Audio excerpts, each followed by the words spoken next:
Saat aku hamil, dia menceraikanku lewat dan mengusirku.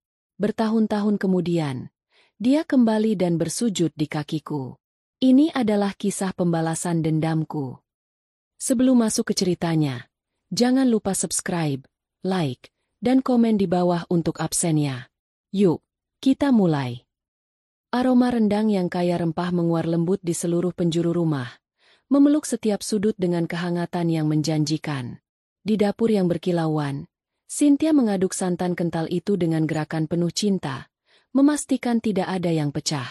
Setiap potongan daging telah ia olah dengan bumbu warisan ibunya, sebuah resep yang selalu berhasil membuat suaminya, Ariel, tersenyum puas. Hari ini harus sempurna. Di atas meja makan yang telah ia tata dengan 2 lilin aromaterapi dan set piring terbaik mereka, sebuah kotak kecil terbungkus pita emas tergeletak manis. Isinya bukan perhiasan atau barang mewah, melainkan sesuatu yang jauh lebih berharga. Sebuah test pack dengan 2 garis tegas berwarna ungu. Setelah setahun pernikahan dan penantian yang penuh harap, Tuhan akhirnya menjawab doa mereka. Cynthia mengelus perutnya yang masih rata dengan senyum haru. Ia membayangkan wajah Ariel saat melihat benda itu. Pria itu pasti akan terkejut, lalu memeluknya erat, mengangkat tubuhnya sambil tertawa bahagia. Mereka akan mulai merancang kamar bayi, memilih nama, dan menatap masa depan yang kini terasa begitu lengkap. Beberapa bulan terakhir, Ariel memang sedikit berbeda. Ia lebih sering pulang larut, beralasan ada proyek besar di kantor yang menyita seluruh waktunya. Ponselnya tak pernah lepas dari genggaman, bahkan saat ke kamar mandi. Terkadang, saat Cynthia mencoba memeluknya di malam hari, tubuh Ariel terasa kaku, seolah pikirannya melayang ke tempat lain. Namun, Cynthia selalu menepis semua firasat buruk itu. Ia meyakinkan dirinya bahwa Ariel hanya lelah. Beban sebagai direktur utama di perusahaan rintisan yang sedang naik daun pastilah sangat berat. Tugasnya sebagai istri adalah untuk mengerti, mendukung, dan menciptakan sebuah surga kecil di rumah agar suaminya bisa melepaskan semua penatnya. Malam ini, bisik Cynthia pada dirinya sendiri, semua lelahnya akan hilang. Ia melirik jam dinding. Pukul 8 malam. Ariel biasanya sudah tiba sejak 1 jam yang lalu. Mungkin jalanan macet, pikirnya. Ia menyalakan kembali api kecil di bawah wajan rendang, menjaganya tetap hangat. Lilin di atas meja ia nyalakan, membiarkan cahayanya menari-nari lembut di ruangan yang temaram. Menit-menit berlalu menjadi jam. Pukul 9. Pukul 10. Rendang di atas kompor sudah mulai mendingin. Cahaya lilin sudah memendek setengah. Senyum di wajah Cynthia perlahan memudar, digantikan oleh garis-garis kecemasan. Ia mencoba menelepon Ariel, namun panggilannya langsung dialihkan ke pesan suara. Ia mengirim pesan WhatsApp, menanyakan kabar suaminya dengan nada seceria mungkin. "Mas, di mana? Rendang kesukaanmu sudah menunggu." "Loh?" Centang 2, tapi tetap abu-abu. Pesan itu terkirim, tapi tidak dibaca. Kecemasan di hati Cynthia kini mulai terasa seperti bongkahan es yang dingin. Sesuatu terasa sangat salah. Rumah yang tadinya terasa seperti surga, kini diselimuti keheningan yang menyesakkan. Aroma rendang yang tadinya begitu sedap, kini terasa memuakan. Surga kecilnya, tanpa ia sadari, telah mulai terkoyak. Malam semakin larut, menyeret jarum jam melewati angka 12 dengan lambat. Cynthia terduduk di sofa ruang tengah, memeluk lututnya, matanya tak lepas dari layar ponsel. Setiap getaran atau notifikasi yang masuk membuat jantungnya berdebar kencang, namun selalu berakhir dengan kekecewaan. Hanya email promosi atau unggahan teman di media sosial. Makanan di atas meja sudah dingin total. Lilinnya telah mati, meninggalkan bekas lelehan lilin seperti air mata yang mengering. Harapan dan kebahagiaan yang ia bangun sepanjang hari kini telah runtuh menjadi puing-puing kekhawatiran dan ketakutan. Ia mencoba menelepon lagi, dan lagi, dan lagi. Hasilnya sama.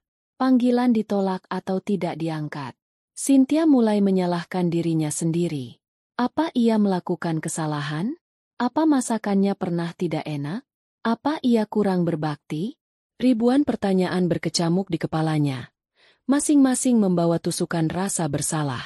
Ia teringat kembali pada perubahan sikap Ariel. Pandangan mata yang sering kosong, senyum yang tak lagi mencapai mata, dan aroma parfum wanita lain yang samar-samar pernah ia cium di kemeja Ariel sebulan yang lalu, sebuah aroma yang Ariel klaim berasal dari kliennya. Tepat pukul 1 dini hari, saat matanya sudah terasa berat dan hatinya remuk redam, ponselnya bergetar. Bukan panggilan, melainkan sebuah notifikasi WhatsApp dari Ariel. Dengan tangan gemetar, Cynthia membukanya. Jantungnya seolah berhenti berdetak saat membaca deretan kata yang tersusun rapi di layar itu. Kata-kata yang dingin, tajam, dan tanpa emosi. Kita cukup sampai di sini. Aku sudah tidak mencintaimu. Jangan hubungi aku lagi. Aku sedang bersama Riana. Cynthia membaca pesan itu sekali lagi. Lalu sekali lagi. Otaknya menolak untuk memproses informasi tersebut. Riana? Siapa Riana? Nama itu terdengar asing, namun terasa begitu menyakitkan. Pesan itu begitu singkat, namun mampu menghancurkan seluruh dunianya dalam hitungan detik. Tak ada penjelasan, tak ada permintaan maaf, hanya sebuah pernyataan final yang kejam. Ponsel itu meluncur dari genggamannya, jatuh ke atas karpet tebal tanpa suara. Napasnya tercekat di tenggorokan. Rasa sakit yang luar biasa, lebih sakit dari luka fisik manapun, merobek dadanya dari dalam. Ini pasti mimpi buruk. Ia pasti akan segera bangun dan menemukan Ariel tertidur di sampingnya. Namun keheningan rumah itu terasa begitu nyata. Aroma rendang yang mendingin menjadi saksi bisu. Kotak kecil berisi tespek di atas meja makan kini terasa seperti sebuah lelucon tragis. Dengan sisa kekuatan yang ia miliki, Cynthia meraih kembali ponselnya. Jarinya yang gemetar menekan tombol panggil. Ajaibnya, kali ini panggilannya diangkat. Halo. Terdengar suara tawa perempuan di seberang sana. Suara yang centil dan penuh kemenangan. Itu bukan suara Ariel. "Ma, Mas Ariel?" bisik Cynthia. Suaranya pecah. Tawa itu semakin keras. "Oh, Ariel lagi sibuk. Kamu istrinya, ya? Kenalin, aku Riana. Mulai sekarang, Ariel milikku." Setelah itu, panggilan dimatikan. Dunia Cynthia menjadi gelap. Suara tawa itu terus terngiang di telinganya, membakar setiap sel di otaknya. Ia bukan hanya dikhianati, ia juga dipermalukan. Di ujung senja yang seharusnya menjadi awal kebahagiaan mereka, ia justru menerima pesan yang menghancurkan hidupnya. Cynthia tidak tidur semalaman. Ia hanya duduk mematung di sofa, menatap kosong ke dinding, sementara air matanya mengalir tanpa henti hingga kering. Pagi datang tanpa permisi, membawa sinar matahari yang terasa mengejek kegelapan di dalam hatinya. Rumah itu, yang penuh dengan tawa dan cinta mereka, kini terasa seperti kuburan yang dingin dan asing. Sekitar pukul 9 pagi, suara deru mobil Ariel terdengar memasuki halaman. Untuk sesaat, secercah harapan yang bodoh menyala di hati Cynthia. Mungkin semua ini hanya salah paham. Mungkin Ariel akan datang dan meminta maaf. Pintu depan terbuka. Ariel masuk. Wajahnya tampak lelah namun tanpa penyesalan. Dan ia tidak sendirian. Di belakangnya, seorang wanita melangkah masuk dengan angkuh. Wanita itu tinggi, cantik, dengan gaun merah ketat yang memeluk tubuhnya dengan sempurna. Wajahnya dipoles riasan mahal, dan senyum sinis terpasang di bibirnya. Itulah Riana, wanita yang telah merampas segalanya. Cynthia bangkit berdiri, tubuhnya gemetar hebat. "Mas, apa maksud semua ini?" tanyanya lirih. Ariel bahkan tidak menatap matanya. Ia melemparkan sebuah map coklat ke atas meja. "Itu surat-surat yang harus kamu tanda tangani. Aku sudah mengurus perceraian kita. Rumah ini atas namaku. Jadi aku mau kamu pergi hari ini juga." Napas Cynthia terengah. "Pergi? Semudah itu, Mas? Setelah semua yang kita lalui? Aku istrimu." Riana tertawa kecil. Suara yang sama persis dengan yang ia dengar di telepon. "Mantan istri, sebentar lagi. Ariel sudah tidak butuh wanita kampungan sepertimu. Lihat dirimu, berantakan." Rasa sakit di hati Cynthia berubah menjadi amarah. Dengan sisa keberaniannya, ia memainkan kartu terakhirnya. "Aku hamil, Mas," serunya. Suaranya bergetar menahan tangis. "Aku mengandung anakmu." Ariel terdiam sejenak, menatap perut Cynthia yang masih rata dengan tatapan dingin yang tak terbaca. Riana mendekat, berbisik sesuatu di telinga Ariel. Kemudian, Ariel menatap Cynthia dengan pandangan penuh cemooh. "Anakku? Kamu yakin itu anakku?" katanya. Setiap kata menusuk seperti belati. "Siapa tahu selama ini kamu bermain di belakangku. Jangan coba-coba memakai alasan anak untuk mengikatku. Aku tidak akan tertipu." Tuduhan itu adalah pukulan terakhir yang menghancurkan Cynthia sepenuhnya. Pria yang ia cintai, pria yang menjadi ayah dari anak yang dikandungnya, menuduhnya dengan begitu keji. "Pergi sekarang," desis Ariel, menunjuk ke pintu.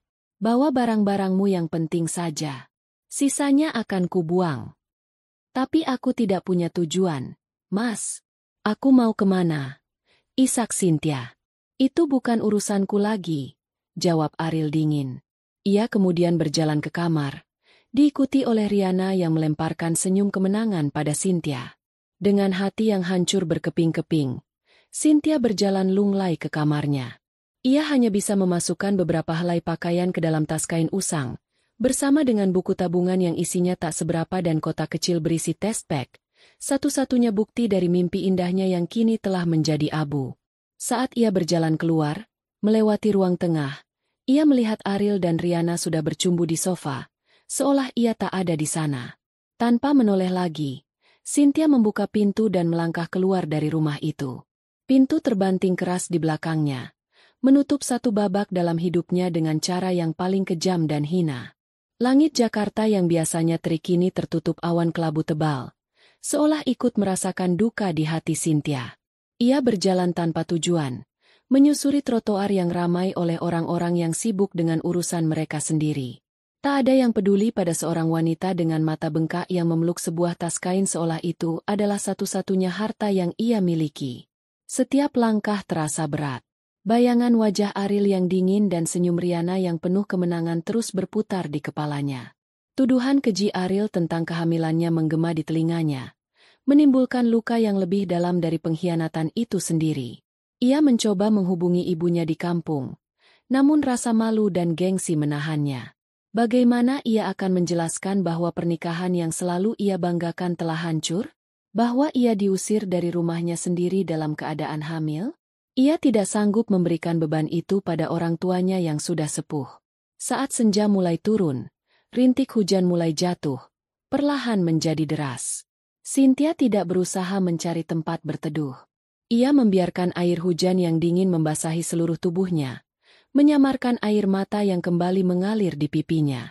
Rasa dingin yang menusuk tulang terasa lebih baik daripada rasa sakit yang membakar hatinya. Perutnya mulai berbunyi, mengingatkannya bahwa ia belum makan apapun sejak kemarin. Ia merogoh sakunya, hanya menemukan beberapa lembar uang ribuan yang tak akan cukup bahkan untuk membeli sebungkus nasi. Ia menatap nanar ke arah sebuah restoran mewah, melihat keluarga-keluarga tertawa bahagia di balik kaca. Sebuah pemandangan yang terasa begitu jauh dari dunianya sekarang. Malam semakin larut. Hujan tak kunjung reda. Cynthia menemukan sebuah hal tebus yang sepi dan duduk di bangkunya yang dingin dan basah. Tubuhnya menggigil hebat, bukan hanya karena dingin, tapi juga karena rasa takut dan putus asa. Ia sendirian. Benar-benar sendirian di kota yang kejam ini. Ia mengelus perutnya. Satu-satunya pengingat bahwa ia tidak sepenuhnya seorang diri. "Sabar ya, nak," bisiknya lirih di tengah isak tangis. "Ibu akan kuat untukmu." Namun, kekuatan itu terasa begitu rapuh. Pandangannya mulai kabur. Kepalanya pusing karena lapar dan lelah. Dalam titik terendahnya, di tengah malam yang gelap dan hujan yang tak berkesudahan, Cynthia merasa ingin menyerah. Ia memejamkan matanya, membiarkan kegelapan menelannya. Jalanan yang keras terasa seperti tempat peristirahatan terakhir bagi jiwanya yang lelah. Sisa-sisa tenaga Cynthia telah habis. Dengan pandangan yang semakin mengabur, ia bangkit dari hal tebus, mencoba berjalan sekali lagi entah kemana. Setiap langkah terasa seperti mengangkat beban bertonton. Cahaya lampu dari warung tenda di seberang jalan tampak berkelip-kelip, menjadi titik terakhir yang bisa ditangkap oleh matanya yang lelah. Ia mencoba menyeberang, namun kakinya terasa seperti jeli. Dunia di sekelilingnya berputar dengan cepat. Suara klakson mobil dan deru hujan terdengar meredam. Tepat di depan warung makan kecil yang mengeluarkan aroma mie rebus yang sedap itu, tubuh Cynthia ambruk. Kegelapan akhirnya menelannya sepenuhnya. Ya Allah! Ada yang pingsan. Terdengar suara seorang wanita yang panik. Cynthia merasakan tangan-tangan kasar namun hangat mencoba mengangkat tubuhnya. Samar-samar ia mencium aroma bawang goreng dan mendengar suara lembut yang terus memanggilnya. Ketika ia membuka matanya, hal pertama yang ia lihat adalah langit-langit dari terpal biru. Ia berbaring di atas sebuah dipan bambu sederhana, diselimuti kain sarung yang agak usang namun hangat. Aroma mie rebus kini terasa begitu dekat dan nyata. Seorang wanita parubaya dengan wajah teduh dan kerutan-kerutan yang menandakan kerja keras menghampirinya. Ia membawa semangkuk bubur hangat dan segelas teh manis. Sudah sadar? Enduk? Dimakan dulu, biar ada tenaga, kata wanita itu dengan logat Jawa yang kental. Cynthia mencoba untuk duduk. Kepalanya masih terasa pusing. Saya di mana, Bu? Di warung Ibu. Tadi kamu pingsan di depan. Untung gak kesamber motor. Nama Ibu, Siti. Jawabnya sambil tersenyum ramah. Cynthia menatap Ibu Siti dengan mata berkaca-kaca. Kebaikan sederhana dari orang yang sama sekali tidak ia kenal terasa seperti embun di tengah gurun pasir. Tanpa bisa ditahan, ia menangis terseduh-seduh, menumpahkan semua rasa sakit, takut, dan keputusasaan yang ia pendam. Ibu Siti tidak banyak bertanya. Ia hanya duduk di samping Cynthia, mengelus punggungnya dengan sabar. Sudah, dikeluarkan saja semuanya. Kadang, menangis itu perlu. Setelah tangisnya mereda, Cynthia menceritakan segalanya, dari pengkhianatan Ariel hingga pengusiran kejam yang ia alami. Ibu Siti mendengarkan dengan saksama, wajahnya menunjukkan empati yang tulus. Dasar lelaki tak punya hati, geram Bu Siti setelah mendengar cerita Cynthia. Sudah, Enduk, untuk sementara, kamu bisa tinggal di sini sama ibu. Ada kamar kecil di belakang. Memang tidak mewah, tapi setidaknya aman dan hangat. Tawaran itu adalah sebuah pelampung bagi Cynthia yang hampir tenggelam. Di tengah malam tergelap dalam hidupnya, di saat ia merasa seluruh dunia telah meninggalkannya, sebuah uluran tangan tak terduga datang memberinya harapan. Di warung kecil milik Bu Siti, di atas dipan bambu yang sederhana, Cynthia tahu bahwa perjuangannya belum berakhir. Justru, ini adalah sebuah awal. Awal dari kebangkitan dan pembalasan dendam yang akan ia bangun dari puing-puing hatinya yang hancur. Hari-hari pertama di warung Bu Siti berlalu dalam kabut kelabu. Cynthia bergerak seperti robot, membantu mencuci piring, memotong sayuran, dan menyapu lantai dengan tatapan kosong. Jiwanya masih terperangkap dalam reruntuhan malam pengusiran itu. Kebaikan hati Bu Siti adalah satu-satunya jangkar yang menahannya agar tidak sepenuhnya tenggelam dalam lautan keputusasaan. Ia makan karena disuapi, tidur karena tubuhnya menuntut, namun ia tidak benar-benar hidup. Suatu pagi, saat Cynthia sedang melamun sambil mengelap meja, Bu Siti duduk di hadapannya, meletakkan secangkir teh jahe hangat. Wajah wanita parubaya itu tampak serius. Cynthia, panggilnya lembut. Sudah seminggu kamu di sini. Ibu tidak akan memaksamu untuk cepat pulih. Lukamu terlalu dalam. Tapi ada satu hal yang tidak bisa kamu abaikan. Cynthia mengangkat wajahnya yang pucat. Kandunganmu, lanjut Bu Siti tegas. Di dalam dirimu ada nyawa lain yang bergantung sepenuhnya padamu. Kamu boleh hancur untuk dirimu sendiri, tapi kamu tidak boleh menyerah untuknya. Besok, kita ke Bidan Marni untuk periksa. Kata-kata itu menampar Cynthia, menyadarkannya dari mati suri emosionalnya. Anaknya. Di tengah badai penderitaannya, ia hampir melupakan janin kecil yang tak berdosa di dalam rahimnya. Rasa bersalah yang tajam menusuk hatinya. Keesokan harinya, dengan diantar Bu Siti, Cynthia melangkahkan kakinya ke sebuah klinik bidan sederhana di gang sebelah. Ruang tunggunya sempit, diisi oleh beberapa ibu hamil lain yang datang bersama suami mereka.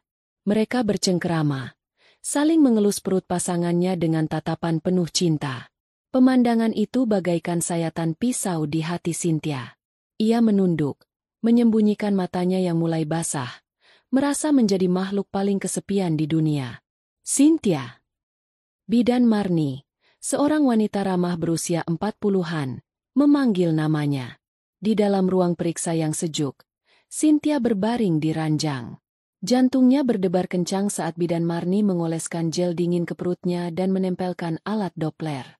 Ruangan itu hening sejenak. Hanya terdengar suara kipas angin yang berputar. Cynthia menahan napas, takut akan kemungkinan terburuk. Lalu, sebuah suara memenuhi ruangan. Suara yang cepat, ritmis, dan kuat. Duk duk duk duk duk. Nah, itu dia. Detak jantungnya kuat sekali.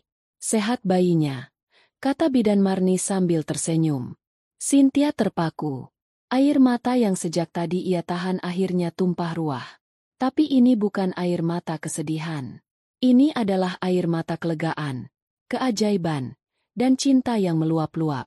Suara detak jantung itu adalah musik terindah yang pernah ia dengar. Itu adalah bukti kehidupan. Bukti bahwa ia tidak sendirian. Ada sesosok pejuang kecil di dalam dirinya, yang jantungnya berdetak penuh semangat di tengah kehancuran hidup ibunya. Dalam sekejap, kabut kelabu di dalam benaknya tersibak. Ariel boleh saja menghancurkan hatinya. Riana boleh saja merampas rumahnya. Tapi mereka tidak akan pernah bisa mengambil ini darinya. Dalam perjalanan pulang, digonceng di atas motor tua Bu Siti, Cynthia memeluk perutnya. Di tengah deru lalu lintas Jakarta, ia mengucap janji dalam hatinya. Janji yang hening namun bergaung lebih keras dari badai manapun. Anakku, bisiknya dalam hati. Ibu bersumpah, kamu tidak akan pernah merasakan penderitaan seperti ini. Kamu tidak akan pernah kekurangan apapun. Ibu akan membangun sebuah istana untukmu dari puing-puing ini. Dan orang-orang yang telah menghina kita, yang telah membuang kita, suatu hari nanti akan berlutut di hadapanmu. Ini janji ibumu. Janji itu menjadi fondasi barunya. Fondasi yang dibangun bukan di atas cinta yang rapuh, melainkan di atas kekuatan seorang ibu yang tak terbatas. Janji itu telah mengubah Cynthia. Tatapan matanya yang kosong kini tergantikan oleh secercah api. Ia tidak lagi bergerak seperti robot, melainkan dengan tujuan. Ia ingin berkontribusi, tidak hanya menjadi beban bagi Bu Siti yang sudah begitu baik padanya. Setiap hari, ia bangun lebih pagi, membantu mempersiapkan dagangan, melayani pembeli dengan senyum yang mulai kembali tulus, dan membersihkan warung hingga larut malam. Suatu sore, saat sedang membereskan isi tas kainnya, satu-satunya peninggalan dari kehidupan lamanya, tangannya menyentuh sebuah buku catatan kecil bersampul batik yang sudah usang. Ia menariknya keluar. Debu tipis menyelimutinya. Itu adalah buku resep tulisan tangan neneknya, yang ia bawa dari kampung sebagai kenang-kenangan tanpa pernah berpikir akan membukanya lagi. Ia membuka halaman-halamannya yang mulai menguning dengan perlahan. Di dalamnya, tergores tulisan tangan yang indah, resep-resep kue tradisional yang sering dibuatkan neneknya saat ia kecil. Kue lapis legit, bolu marmer, nastar, putri salju. Setiap resep membawa gelombang kenangan manis dari masa kecil yang riang. Masa sebelum hatinya mengenal luka. Sebuah ide tiba-tiba muncul di benaknya. Bu, panggilnya pada Bu Siti yang sedang menghitung pendapatan hari itu. Kalau saya coba membuat kue untuk dijual di sini, bagaimana menurut Ibu? Bu Siti mengangkat alisnya. Tertarik. Kue apa? Enduk? Kamu bisa. Dulu sering bantu nenek. Ada resep bolu marmer jadul warisan beliau. Katanya, resep ini punya takaran rahasia yang membuatnya sangat lembut dan wangi. Jawab Cynthia. Matanya berbinar untuk pertama kalinya setelah sekian lama. Melihat semangat di mata Cynthia, Bu Siti langsung setuju. Coba saja. Apa yang kurang biar Ibu bantu carikan bahannya di pasar. Keesokan harinya, dapur kecil di belakang warung itu berubah menjadi laboratorium kue Cynthia. Dengan bahan-bahan sederhana yang dibeli Bu Siti, ia mulai bekerja. Tangannya, yang sudah lama tidak menyentuh mixer, pada awalnya terasa kaku. Namun, perlahan tapi pasti, ingatan ototnya kembali. Ia mengocok telur dan gula hingga mengembang putih, melelehkan mentega dengan aroma yang khas, dan mengayak tepung dengan presisi yang diajarkan neneknya. Ia mengikuti setiap langkah dalam buku resep itu dengan saksama, termasuk bahan rahasia, neneknya. Sejumput kecil bubuk spekuk dan 2 sendok makan susu kental manis yang diaduk bersama mentega cair. Saat adonan marmer itu dituangkan ke dalam loyang, menciptakan motif abstrak yang indah, Cynthia merasakan secercah kebahagiaan yang tulus. Aroma wangi mentega dan vanila yang terpanggang dari oven pinjaman milik tetangga Bu Siti menyebar ke seluruh warung, mengundang rasa penasaran para pelanggan. Ketika kue itu matang dan dikeluarkan dari oven, warnanya kuning keemasan dengan guratan coklat yang artistik. Potongan pertama ia berikan pada Bu Siti. Wanita itu mengunyahnya perlahan. Matanya terpejam. Tiba-tiba, matanya terbuka lebar. Enduk, ini. Bu Siti tak bisa berkata-kata sejenak. Ini kue terenak yang pernah ibu makan. Lembut, manisnya pas, dan wanginya itu loh beda. Pujian tulus itu bagaikan hujan pertama di tanah yang kering kerontang. Untuk pertama kalinya, Cynthia merasa dirinya berharga. Ia mungkin telah gagal sebagai seorang istri di mata Ariel, tapi ia tidak gagal sebagai seorang cucu yang mewarisi bakat neneknya. Kue itu bukan sekadar makanan. Itu adalah bukti bahwa di dalam dirinya masih ada sesuatu yang berharga, sesuatu yang bisa ia bangun kembali. Cynthia mulai membuat bolu marmernya setiap hari. Ia hanya membuat 1 atau 2 loyang, yang ia potong-potong dan pajang di etalase kecil di warung Bu Siti. Dalam waktu singkat, kue itu menjadi primadona. Para pelanggan, mulai dari supir ojek online, pegawai kantor, hingga ibu-ibu kompleks, selalu menanyakannya. Kue itu ludes bahkan sebelum tengah hari. Beberapa pelanggan mulai bertanya apakah mereka bisa memesan 1 loyang utuh untuk acara keluarga atau arisan. Salah satu pelanggan setia warung adalah Dita, seorang mahasiswi desain komunikasi visual yang kosnya tak jauh dari sana. Dita, dengan rambutnya yang diwarnai terang dan gayanya yang trendy, selalu memesan nasi rames dan 2 potong bolu marmer Cynthia. Suatu hari, Dita mendekati Cynthia dengan tatapan serius. "Mbak Cynthia, bolu mbak ini levelnya bukan cuma buat warung. Ini bisa jadi duit gede, loh." Cynthia hanya tersenyum malu. "Ah, bisa saja kamu, Dik." "Serius, Mbak? Mbak harus jual online. Zaman sekarang, semua orang beli makanan dari Instagram. Fotonya dibikin cakep, kasih cerita sedikit, pasti laku keras," kata Dita berapi-api. Cynthia tampak ragu. Ia buta teknologi. Memegang ponsel canggih saja ia tak punya, apalagi berjualan di dunia maya yang terasa begitu asing. "Mbak nggak ngerti, Dik. Caranya bagaimana?" "Gampang. Sini aku bantuin," tawar Dita. "Kita bikin akun Instagram. Kita foto kuenya yang bagus pakai kamera HP-ku. Nanti aku yang bantu jawab pesanan. Mbak fokus bikin kue aja. Soal komisi, gampang. Aku ikhlas bantu Mbak." Melihat ketulusan Dita, Cynthia akhirnya setuju. Mereka pun mulai beraksi. Dita, dengan mata artistiknya, menata bolu marmer di atas talenan kayu dengan latar belakang taplak meja sederhana. Ia mengambil foto dari berbagai sudut, memanfaatkan cahaya alami dari jendela. Hasilnya luar biasa. Di tangan Dita, bolu marmer sederhana itu tampak seperti kue dari kafe mahal. Mereka memikirkan sebuah nama. "Harus ada nama Mbak Cynthianya, biar personal," usul Dita. "Bagaimana kalau kue hati Cynthia?" kata Cynthia pelan. "Karena aku membuatnya benar-benar dari hati." Dita menjentikan jarinya. "Sempurna. Kue hati Cynthia. Manis dan menyentuh." Akun Instagram Kue Hati Cynthia pun lahir. Dita mengunggah foto pertama dengan deskripsi singkat. "Bolu marmer jadul, resep warisan nenek yang dibuat dengan sepenuh hati. Lembut di setiap gigitan." Dita kemudian mempromosikannya di akun pribadinya dan beberapa grup kuliner lokal. Awalnya tidak ada respon. Namun, keesokan harinya, sebuah notifikasi pesanan masuk. Seseorang memesan 1 loyang penuh untuk diantar ke sebuah kantor di pusat kota. Cynthia dan Dita bersorak gembira. Dengan tangan gemetar, Cynthia menyiapkan pesanan pertamanya. Ia mengemasnya dalam kotak kardus sederhana yang ia hias dengan pita. Saat seorang kurir ojek online datang untuk mengambil kue itu, Cynthia merasakan debaran yang luar biasa.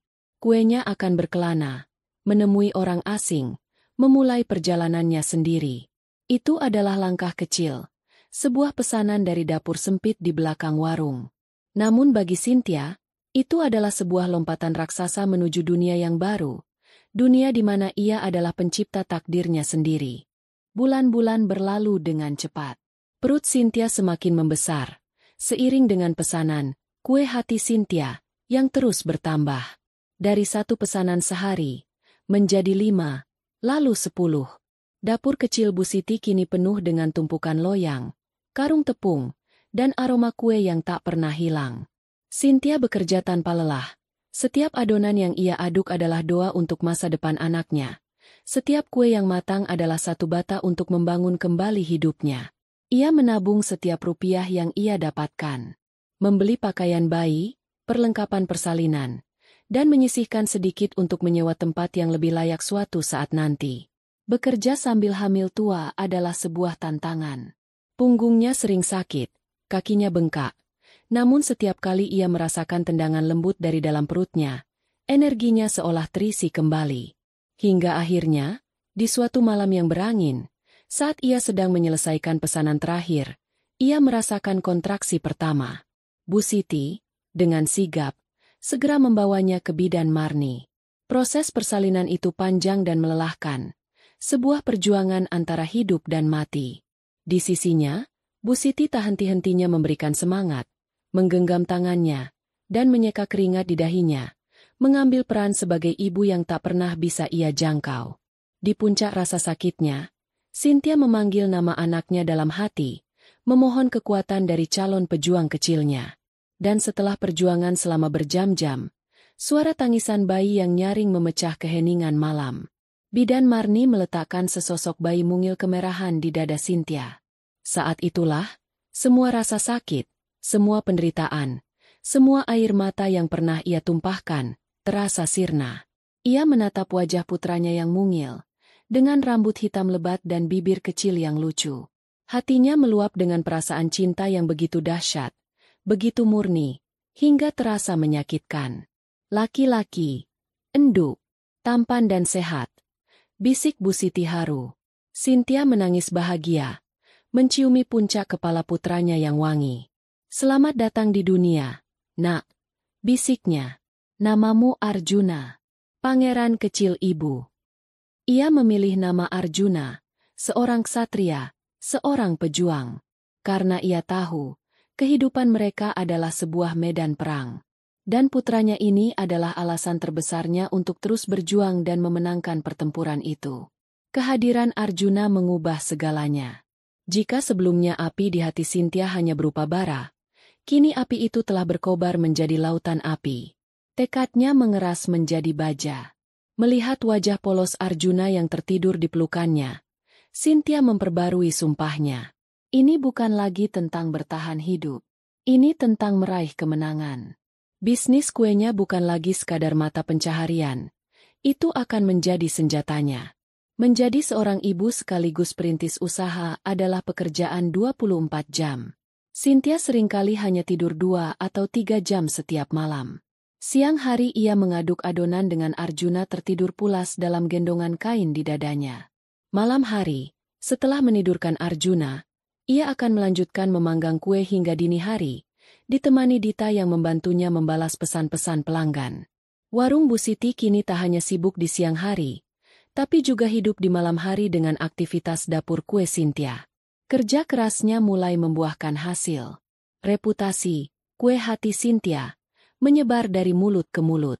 Kue yang jujur, dibuat dengan bahan berkualitas dan resep otentik, berhasil merebut hati banyak orang. Titik baliknya datang dari tempat yang tak terduga. Seorang food blogger ternama, yang kebetulan ibunya adalah pelanggan setia kue Cynthia, mengulas kue hati Cynthia di blog dan media sosialnya. Ulasan itu sangat personal dan menyentuh, menceritakan tentang kelembutan bolu marmer yang mengingatkannya pada masa kecil. Dalam semalam, akun Instagram kue hati Cynthia meledak. Jumlah pengikutnya melonjak dari ratusan menjadi puluhan ribu. Notifikasi pesanan membanjiri ponsel Dita tanpa henti, membuat ponsel itu seringkali hang. Cynthia kewalahan. Pesanan yang biasanya hanya belasan loyang sehari, kini mencapai ratusan. Ini gila, Mbak. Kita harus rekrut orang. Seru Dita panik sekaligus gembira. Dengan bantuan Bu Siti, Cynthia merekrut 2 orang ibu-ibu tetangga untuk membantunya di dapur. Ia juga menggunakan seluruh tabungannya untuk menyewa sebuah ruko kecil tak jauh dari warung, mengubahnya menjadi dapur produksi yang lebih layak dan profesional. Ini adalah langkah besar pertamanya. Ia kini adalah seorang pemilik usaha dengan karyawan. Suatu malam, setelah seharian penuh mengurus produksi dan menidurkan Arjuna, Cynthia meminjam ponsel Dita untuk sekadar melepas lelah. Saat sedang iseng membuka Facebook, matanya terpaku pada sebuah foto. Foto itu diunggah oleh seorang kenalan lama dari lingkar pertemanan Ariel. Di foto itu, Ariel dan Rihanna tersenyum lebar di depan menara Eiffel. Rihanna memamerkan cincin berlian besar di jari manisnya, sementara Ariel merangkulnya dengan mesra. Mereka tampak begitu bahagia, begitu sempurna di tengah kemewahan liburan mereka di Eropa. Keterangan fotonya berbunyi, menikmati hidup impian bersama belahan jiwa. Paris Love of My Life. Melihat foto itu, dada Cynthia terasa sesak. Luka lama itu kembali berdenyut perih. Mereka berdua tertawa di atas penderitaannya, membangun surga mereka di atas neraka yang mereka ciptakan untuknya. Namun, sesuatu yang berbeda terjadi kali ini. Rasa sakit itu tidak lagi melumpuhkannya. Sebaliknya, rasa sakit itu berubah menjadi bahan bakar. Ambiguitas dan kesedihan yang tersisa menguap, digantikan oleh fokus yang dingin dan setajam silet. Ia menatap foto itu lama, merekam setiap detail wajah mereka yang bahagia. Kemudian, ia beralih menatap pantulan wajahnya sendiri di layar ponsel yang gelap. Wajah seorang ibu, seorang pejuang, seorang pengusaha yang sedang merintis jalannya. Ia tersenyum tipis, sebuah senyuman yang tidak akan pernah dimengerti oleh Ariel maupun Rihanna. Senyuman yang penuh dengan janji akan sebuah perhitungan. Nikmatilah selagi kalian bisa, bisiknya pada layar ponsel. Karena badai sedang dalam perjalanan. Dan badai itu bernama Cynthia. 3 tahun berlalu. Arjuna kini adalah seorang balita yang cerdas dan lincah. Tawanya menjadi musik pengiring di kue hati Cynthia, yang tak lagi menempati ruko kecil, melainkan sebuah gedung 2 lantai yang berfungsi sebagai dapur pusat, kafe, dan kantor. Cynthia bukan lagi wanita terbuang dengan mata sembab. Ia telah bertransformasi.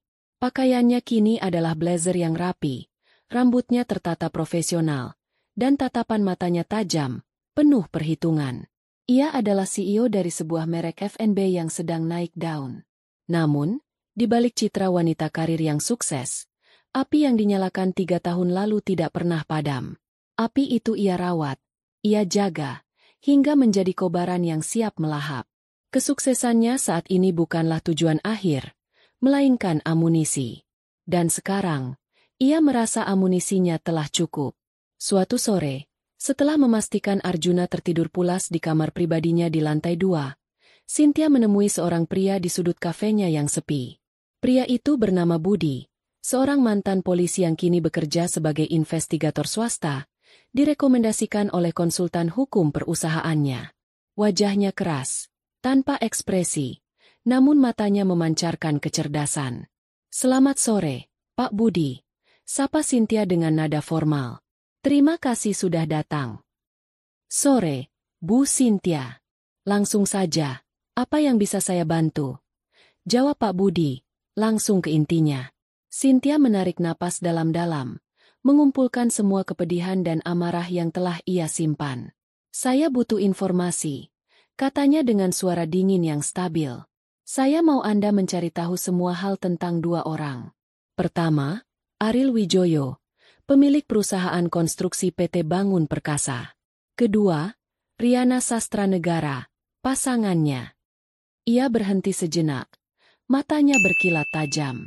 Saya tidak butuh informasi yang ada di permukaan.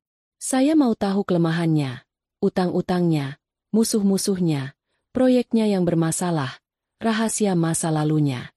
Saya mau tahu di mana letak-letak pada fondasi mereka. Semuanya.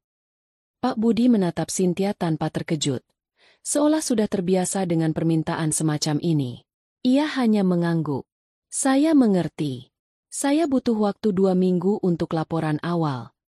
2 minggu kemudian, Pak Budi kembali dengan sebuah amplop coklat tebal. Cynthia membacanya di keheningan kantornya pada larut malam. Setiap lembar yang ia balik membuat senyum tipis terukir di bibirnya.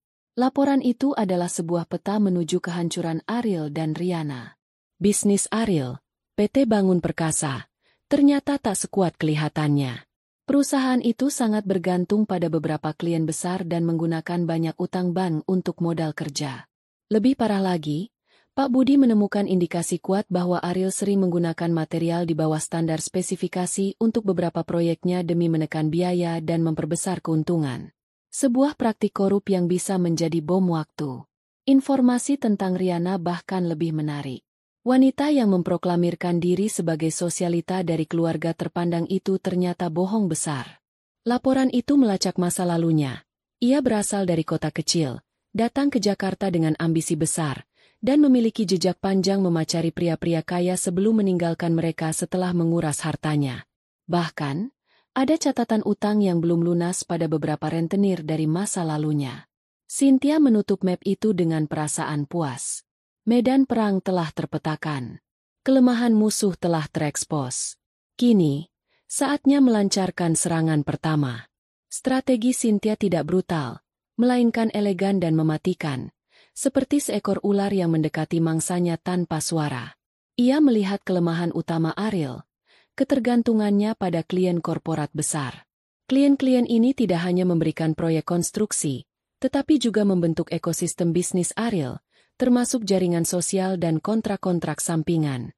Cynthia tahu, reputasi, kue hati Cynthia, yang manis dan tulus adalah senjatanya.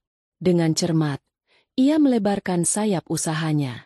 Ia meluncurkan sebuah sub-brand baru, Cynthia S Kitchen, Premium Corporate Catering. Merek ini dirancang untuk terdengar lebih profesional dan mewah, menyasar perusahaan-perusahaan papan atas. Target pertamanya adalah PT Properti Megah, sebuah perusahaan pengembang raksasa yang merupakan klien terbesar Ariel. Dari laporan Pak Budi, Cynthia tahu bahwa PT Properti Megah secara rutin menggunakan jasa catering untuk rapat dewan direksi, acara internal, dan jamuan klien. Selama ini, mereka menggunakan vendor langganan Ariel, di mana Ariel kemungkinan besar mendapat komisi. Cynthia tidak mendekati mereka secara gegabah. Ia menyusun proposal yang sempurna. Brosurnya dicetak di atas kertas berkualitas tinggi, menampilkan foto-foto hidangan yang menggugah selera hasil jepretan fotografer profesional. Menunya dirancang oleh seorang konsultan chef, menawarkan pilihan hidangan Nusantara premium dan internasional. Dan yang terpenting, ia menyertakan portofolio kue hati Cynthia sebagai bukti rekam jejak kualitas dan kepuasan pelanggan. Sebagai pemanis, ia menyelipkan sebuah penawaran yang sulit ditolak. Harga 15% lebih rendah dari vendor saat ini untuk kualitas yang dijanjikan jauh lebih superior. Plus paket dessert gratis dari kue hati Cynthia untuk 3 bulan pertama kontrak. Ia mengirimkan proposal itu bersama dengan sebuah hamper berisi kue-kue terbaiknya ke manajer pengadaan PT Properti Megah. Seminggu kemudian, teleponnya berdering. Panggilan dari PT Properti Megah. Mereka sangat terkesan dengan proposal dan sampel kuenya, dan ingin mengundangnya untuk presentasi. Cynthia datang sendiri, mempresentasikan visinya dengan percaya diri dan lugas. Ia tidak menjual makanan, ia menjual pengalaman, kualitas, dan keandalan. 2 hari setelah presentasi, email itu masuk ke dalam kotak masuknya. Dengan senang hati kami memberitahukan bahwa proposal dari Cynthia's Kitchen telah kami terima. Cynthia membaca email itu 3 kali. Jantungnya berdebar kencang, bukan karena bahagia, melainkan karena rasa kemenangan yang dingin dan memuaskan. Ini adalah tembakan pertama, dan tepat mengenai sasaran. Ia tidak hanya mencuri sebuah kontrak, ia telah menyusup ke dalam jantung pertahanan Ariel, memutus salah satu jalur pemasukan dan pengaruhnya. Badai telah dimulai dengan sebuah rintik hujan yang senyap. Ariel merasakan dampaknya secara perlahan, namun pasti. Awalnya, ia hanya mendengar kabar samar bahwa vendor catering langganannya kehilangan kontrak dengan PT Properti Megah. Ia menganggapnya angin lalu, masalah bisnis biasa. Namun, beberapa minggu kemudian, manajer pengadaan di sana yang biasanya ramah, kini sulit dihubungi. Proyek-proyek barunya yang seharusnya segera disetujui, kini tertunda dengan alasan peninjauan ulang anggaran. Aliran uang tunai di perusahaannya mulai seret. Ia harus menunda pembayaran ke beberapa supplier. Untuk pertama kalinya dalam 3 tahun terakhir, ia terpaksa menolak permintaan Rihanna untuk membeli tas desainer edisi terbatas yang harganya ratusan juta. Tunggu bulan depannya. Sayang, ada sedikit masalah cash flow, kata Ariel suatu malam, mencoba terdengar sesantai mungkin. Rihanna, yang sedang membolak-balik majalah mode, menatapnya dengan kening berkerut. Masalah? Maksud kamu apa? Bukannya bisnis kamu lagi bagus-bagusnya? Hanya masalah sementara. Proyek sedikit tertunda. Jawab Ariel menghindar. Aku nggak peduli. Aku sudah janji sama teman-teman arisanku bakal pakai tas itu minggu depan. Kamu kan sudah janji nggak akan pernah bilang, tidak, sama aku. Rengek Rihanna. Nadanya mulai terdengar menuntut. Kesabaran Ariel yang sudah tipis karena tekanan pekerjaan akhirnya habis. Bisa nggak kamu ngerti sedikit? Aku lagi pusing. Rihanna, jangan cuma mikirin tas, dan tas. Bentaknya, sesuatu yang belum pernah ia lakukan sebelumnya. Rihanna terperanjat. Matanya berkaca-kaca karena kaget dan marah. Kamu bentak aku? Kamu lebih mentingin uang daripada kebahagiaanku? Dulu kamu nggak pernah begini. Malam itu menjadi awal dari serangkaian pertengkaran kecil yang terus menumpuk. Surga yang mereka bangun di atas kemewahan mulai menunjukkan retakan pertamanya. Hubungan mereka, yang tidak pernah didasari oleh cinta tulus melainkan oleh transaksi, kekayaan Ariel untuk kecantikan dan status sosial Rihanna, mulai goyah ketika salah satu elemen transaksi itu terancam. Sementara itu, Cynthia tidak berhenti. Setelah PT Properti Megah, Cynthia's Kitchen, dengan agresif mendekati 2 klien besar Ariel yang lain. Dengan strategi yang sama, kualitas superior, harga kompetitif, dan bonus dari merek Kue Hati Cynthia, ia berhasil memenangkan hati mereka. Tekanan pada Ariel semakin berat. Ia mulai sering pulang malam dengan wajah muram, bau alkohol, dan emosi yang meledak-ledak. Rihanna, yang tidak terbiasa dengan versi Ariel yang miskin dan pemarah ini, semakin menjaga jarak dan sering menghabiskan waktu di luar bersama teman-temannya, menguras kartu kredit Ariel tanpa ampun sebagai bentuk pelampiasan. Retakan kecil itu kini telah melebar menjadi sebuah jurang. Setelah berhasil menggoyahkan pilar finansial Ariel, Cynthia beralih ke target kedua, Rihanna. Ia tahu, bagi wanita seperti Rihanna, kehancuran terbesar bukanlah kehilangan uang, melainkan kehilangan muka dan status sosial yang susah payah ia bangun. Cynthia membuka kembali map dari Pak Budi, menatap lembaran-lembaran bukti utang Rihanna di masa lalu dan kesaksian dari seorang pria yang pernah menjadi korbannya. Inilah senjatanya. Ia tidak akan menyerang secara langsung. Itu terlalu kasar dan bisa dilacak. Ia akan menggunakan senjata paling mematikan di kalangan sosialita. Gosip. Melalui instruksi Pak Budi, Cynthia menggunakan sebuah komputer dari warung internet di pinggiran kota. Ia membuat sebuah alamat email anonim dan menggunakan jaringan VPN untuk menyamarkan lokasinya. Kemudian, ia menyusun sebuah email yang rapi, seolah-olah ditulis oleh seorang korban yang prihatin. Email itu ia kirimkan ke admin sebuah akun gosip Instagram paling berpengaruh di kalangan jet set Jakarta. Isinya adalah cerita lengkap tentang masa lalu Rihanna, kebohongan tentang latar belakang keluarganya, dan yang paling fatal, bukti-bukti foto surat tagihan dari rentenir yang belum lunas. Saya harap admin bisa mengangkat kisah ini agar tidak ada lagi korban dari serigala berbulu domba ini, tulisnya di akhir email. Dugaannya benar. Bagi akun gosip, cerita ini adalah emas. Kurang dari 24 jam kemudian, sebuah unggahan muncul dengan judul yang provokatif. Membongkar topeng sosialita. Benarkah Ratu Pesta ini seorang penipu dengan utang segunung? Artikel itu meledak. Isinya menyebar secepat api di grup-grup WhatsApp para sosialita. Telepon Rihanna, yang biasanya penuh dengan undangan pesta dan ajakan makan siang, kini hening. Beberapa teman yang ia hubungi tiba-tiba beralasan sibuk.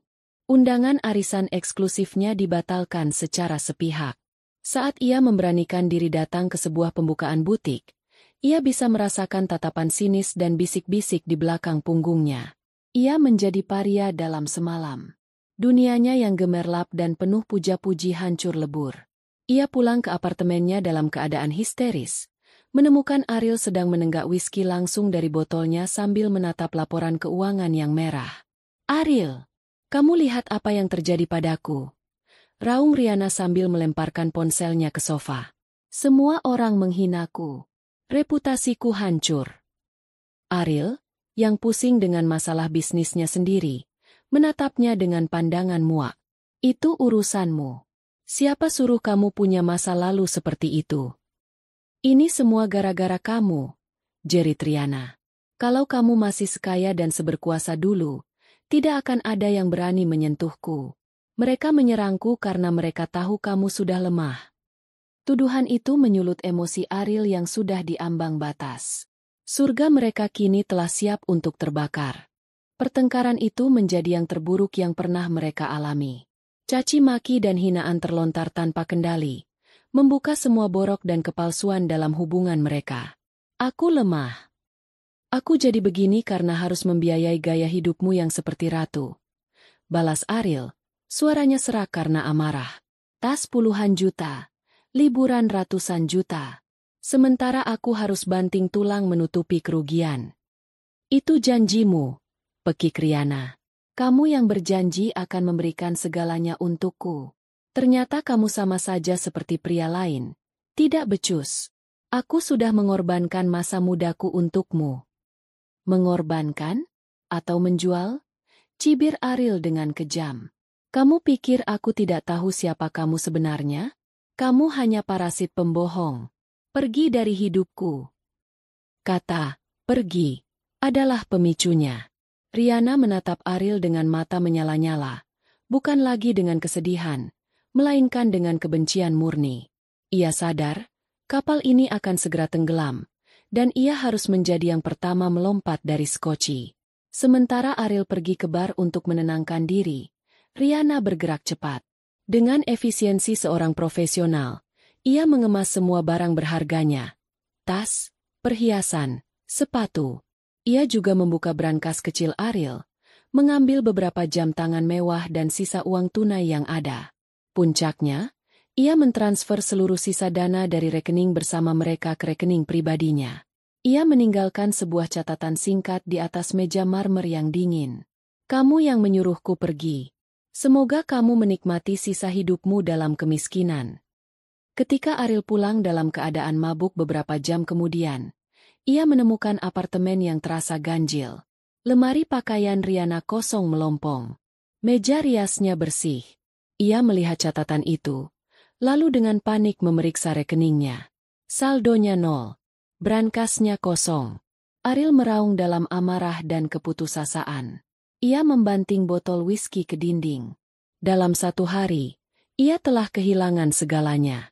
Bisnisnya diambang kehancuran, reputasinya tercoreng, dan wanita yang ia tinggalkan istrinya untuknya, telah merampoknya hingga tak bersisa dan menghilang. Ia terduduk lemas di lantai yang dingin, dikelilingi kemewahan semu apartemennya yang kini terasa seperti sebuah makam. Ia sendirian, bangkrut, dan hancur. Di kantornya yang tenang, Cynthia mematikan laptopnya setelah membaca laporan terakhir dari Pak Budi yang mengkonfirmasi kepergian Rihanna. Ia menatap keluar jendela, ke arah gemerlap lampu kota.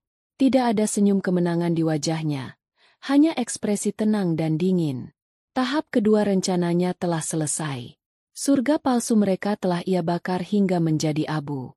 Kini, tinggal satu tahap terakhir, membuat Ariel datang padanya dan bersujud di kakinya. 6 bulan telah berlalu sejak Riana menghilang dan bisnis Ariel dinyatakan bangkrut secara resmi. 6 bulan itu adalah neraka bagi Ariel. Ia kehilangan apartemen mewahnya, mobil sportnya disita bank, dan ia terpaksa menumpang di sebuah kamar kos sempit dan pengap di pinggiran Jakarta. Wajahnya yang dulu tampan dan angkuh kini kuyu, dihiasi kantung mata hitam dan janggut yang tak terurus. Ia menjadi hantu dari masa lalunya yang gemilang, terus-menerus dihindari oleh teman-teman yang dulu memujanya. Dalam keputusasaannya, ia mulai mendengar desas-desus. Nama, Cynthia, disebut-sebut di kalangan bisnis F&B. Bukan Cynthia yang ia kenal, si istri penurut yang lugu. Melainkan Cynthia, sang pemilik Kue Hati Cynthia, dan Cynthia's Kitchen, seorang pengusaha wanita yang sedang meroket. Awalnya ia tak percaya. Itu mustahil. Namun setelah bertanya pada beberapa kenalan lama, kepingan puzzle yang mengerikan itu mulai tersusun di benaknya. Kehancurannya bukan karena nasib buruk. Kehancurannya telah dirancang. Didorong oleh sisa-sisa harapan terakhir yang ia miliki, Ariel mencari alamat kafe utama, Kue Hati Cynthia. Dengan pakaian terbaiknya yang tersisa, sebuah kemeja lusuh yang sudah longgar di badannya, ia melangkah masuk. Pemandangan di dalamnya menusuk egonya hingga ke tulang. Kafe itu ramai, indah, dan penuh dengan tawa bahagia. Desain interiornya elegan, aroma kopi dan kue panggang berpadu di udara. Dan di tengah semua itu, ia melihatnya. Cynthia. Cynthia sedang berdiri di dekat meja kasir, berbicara dengan seorang pelanggan sambil tertawa. Ia tampak bersinar, mengenakan gaun sederhana namun berkelas, dengan rambut tergerai rapi dan riasan tipis yang menonjolkan kecantikannya yang matang. Ia memancarkan aura kepercayaan diri dan kekuasaan yang tak pernah Ariel lihat sebelumnya. Di sisinya, seorang anak laki-laki kecil yang tampan memegang tangannya erat. Arjuna, anaknya, darah dagingnya. Hati Ariel terasa diremas. Semua yang seharusnya menjadi miliknya, wanita ini, anak ini, kesuksesan ini, kini terasa begitu jauh, seperti di galaksi lain. Dengan langkah gemetar, ia mendekat. Cynthia? Panggilnya dengan suara serak. Cynthia menoleh. Tawanya berhenti, namun wajahnya tidak menunjukkan keterkejutan. Hanya ada ketenangan yang dingin, seolah ia sudah tahu hari ini akan datang. Ia berbisik pada Arjuna untuk pergi ke area bermain sebentar, lalu menatap Ariel sepenuhnya. Ariel, sapanya, nadanya datar, seolah menyapa kenalan lama yang tak begitu penting. Melihat ketenangan itu, pertahanan terakhir Ariel runtuh. Ia tidak tahu harus berkata apa. Semua skenario permintaan maaf yang ia susun di kepala buyar seketika. Yang bisa ia lakukan hanyalah mengikuti naluri keputusasaannya. Di depan semua pelanggan yang mulai berbisik-bisik, di depan para karyawan yang menatapnya dengan heran, Ariel Wijoyo yang dulu angkuh dan perkasa, jatuh berlutut. Ia menundukkan kepalanya hingga hampir menyentuh lantai keramik yang dingin. "Aku mohon, Sin, maafkan aku." Isaknya, suaranya pecah dan menyedihkan. "Aku salah, aku bodoh. Aku sudah kehilangan segalanya. Tolong aku, demi Arjuna anak kita." Ia telah melakukannya. Ia bersujud. Tepat seperti yang pernah Cynthia sumpahkan dalam hatinya di malam tergelap hidupnya. Janji itu kini telah lunas. Seluruh kafe mendadak hening. Suara mesin kopi dan denting sendok berhenti, digantikan oleh bisik-bisik yang tertahan. Semua mata tertuju pada pemandangan yang surreal itu. Seorang pria compang-camping yang bersujud di kaki seorang wanita anggun. Wajah Cynthia tetap tenang, tanpa ekspresi. Ia tidak merasakan lonjakan kemenangan atau kepuasan seperti yang ia bayangkan selama ini. Yang ia rasakan hanyalah kehampaan. Pria di kakinya ini tampak begitu kecil, begitu menyedihkan. Ia bukan lagi monster yang menghancurkannya, hanya seorang pecundang yang kalah dalam permainan yang ia mulai sendiri. "Berdiri," perintah Cynthia. Suaranya tidak keras namun membelah keheningan. "Jangan membuat keributan di sini."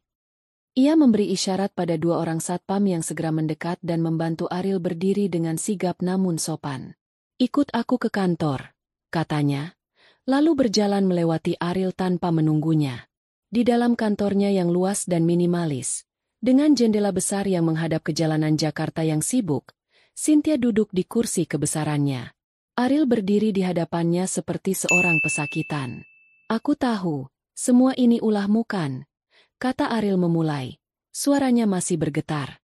Catering itu, gosip Riana. Kamu yang merancangnya. Ya, jawab Cynthia singkat. Tanpa penyangkalan, tanpa penyesalan. Pengakuan itu membuat Ariel semakin putus asa. Kenapa, Sin? Kenapa kamu begitu kejam? Aku tahu aku salah, tapi... Kejam. Cynthia memotongnya. Matanya menatap tajam. Apakah tidak kejam menceraikan istrimu yang sedang hamil lewat pesan WhatsApp? Apakah tidak kejam menuduh anak dalam kandungannya adalah hasil perzinahan? Apakah tidak kejam mengusirnya ke jalanan tanpa sepeser pun uang? Kamu bicara padaku tentang kekejaman, Ariel. Ariel terdiam, tak mampu menjawab. Dengar, lanjut Cynthia. Nadanya melembut, bukan karena kasihan, tapi karena ia sudah selesai. Aku sudah memaafkanmu. Sudah lama sekali. Bukan untukmu, tapi untukku. Aku memaafkanmu agar aku bisa tidur nyenyak di malam hari. Agar aku bisa membesarkan anakku tanpa dibayangi kebencian.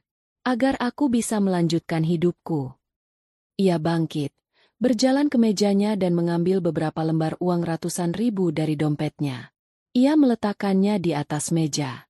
Tapi memaafkan bukan berarti melupakan.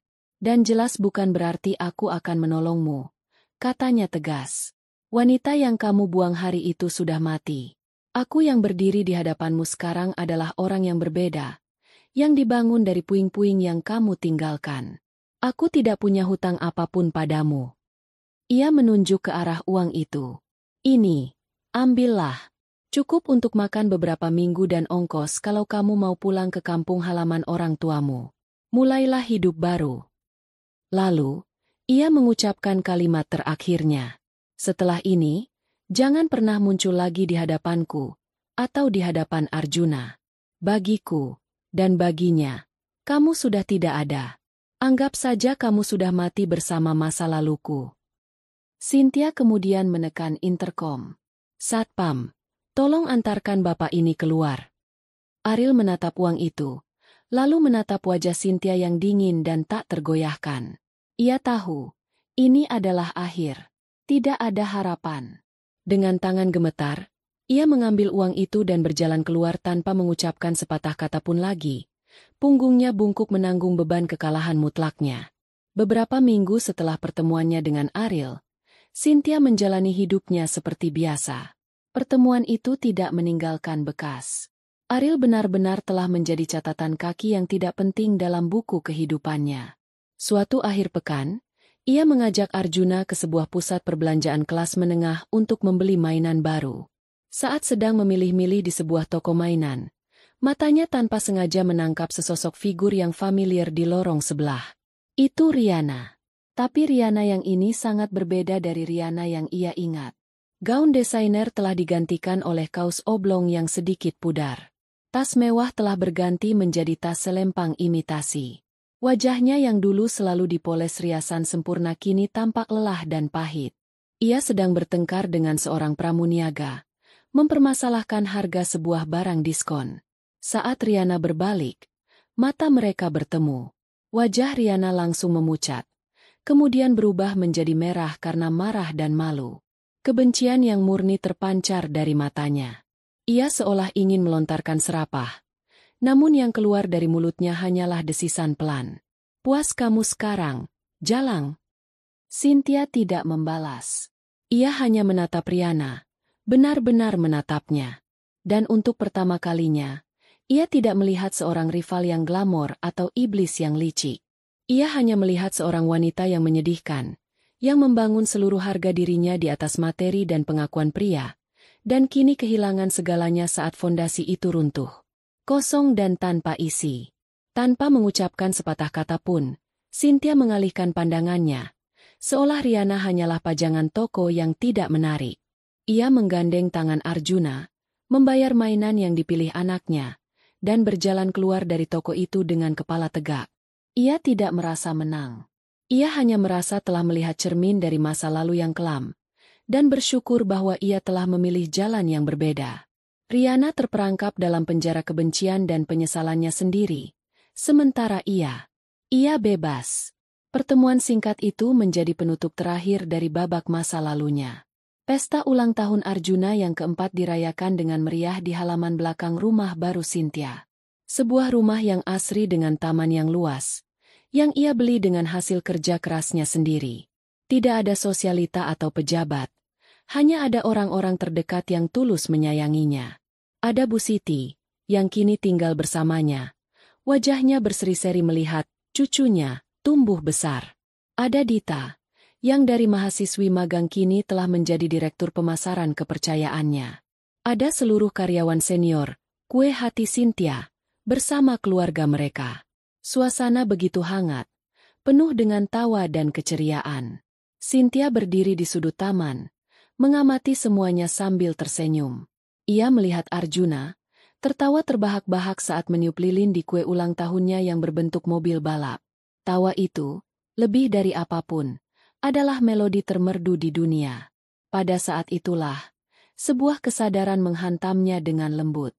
Selama bertahun-tahun, ia hidup dengan api balas dendam sebagai bahan bakarnya. Balas dendam telah memberinya fokus, tujuan, dan kekuatan untuk bangkit. Ia telah berhasil. Ariel hancur, Riana sengsara. Ia telah mendapatkan apa yang ia inginkan. Namun, saat menatap pemandangan di hadapannya, putranya yang bahagia, sahabat-sahabatnya yang setia, rumah yang ia bangun dari nol, bisnis yang memberi kehidupan bagi banyak orang, ia sadar. Inilah kemenangan sejatinya. Kemenangan itu bukanlah penderitaan Ariel. Kemenangan itu bukanlah saat Ariel bersujud di kakinya. Itu semua hanyalah efek samping, sebuah babak yang harus dilalui. Kemenangan sejatinya adalah tawa Arjuna. Adalah pelukan hangat Bu Siti setiap pagi. Adalah rasa hormat di mata para karyawannya. Adalah kemandirian dan kedamaian yang ia rasakan saat ini. Api balas dendam itu telah melakukan tugasnya. Ia telah membakar habis semua keputusasaan dan kelemahan dalam dirinya, menyisakan baja yang kuat. Dan kini, api itu telah padam dengan sendirinya, digantikan oleh kehangatan cinta dan rasa syukur yang damai. Ia tidak perlu lagi membenci Ariel dan Riana, karena mereka sudah tidak punya tempat lagi di dunianya yang baru. 2 tahun kemudian, kue hati Cynthia telah menjadi merek nasional, dengan cabang waralaba di 5 kota besar. Cynthia kini adalah salah satu figur pengusaha wanita paling inspiratif di negeri ini, sering diundang menjadi pembicara di berbagai seminar. Pagi itu, di dapurnya yang modern, Cynthia sedang membantu Arjuna yang berusia 6 tahun mengikat tali sepatunya. Hari pertama sekolah, jagoan ibu harus semangat, katanya sambil mencium kening putranya. Hidupnya telah menemukan ritme yang indah. Pagi hari yang sibuk namun penuh cinta bersama Arjuna, siang hari yang produktif di kantor, dan malam hari yang tenang, membacakan dongeng untuk putranya sebelum tidur. Belakangan ini, ada seseorang yang baru dalam ritme itu. Namanya Bima, seorang arsitek ramah yang merancang cabang terbaru kafenya. Bima adalah seorang duda dengan 1 anak perempuan, usianya sebaya dengan Arjuna. Mereka sering bertemu, awalnya untuk urusan pekerjaan, lalu berlanjut ke acara bermain bersama anak-anak mereka di akhir pekan. Bima adalah kebalikan dari Ariel. Ia pendengar yang baik, tutur katanya lembut, dan ia menatap Cynthia dengan kekaguman yang tulus, bukan pada hartanya, melainkan pada kekuatan dan kebaikannya. Tidak ada bujuk rayu atau janji-janji muluk. Hanya ada percakapan yang nyaman dan tawa yang tulus. Cynthia belum memutuskan apa-apa. Namun untuk pertama kalinya setelah sekian lama, ia merasa hatinya terbuka pada kemungkinan akan sebuah awal yang baru. Kebahagiaannya tidak lagi bergantung pada seorang pria. Tapi ia juga tidak menutup diri dari cinta yang sehat. Sore itu, setelah menjemput Arjuna dari sekolah, mereka berdiri di balkon rumah mereka, menatap matahari yang perlahan terbenam, melukis langit dengan warna jingga keemasan. "Ibu, Panggil Arjuna sambil menunjukkan buku gambarnya. Lihat, ini Arjuna, ini ibu. Kita di rumah kita.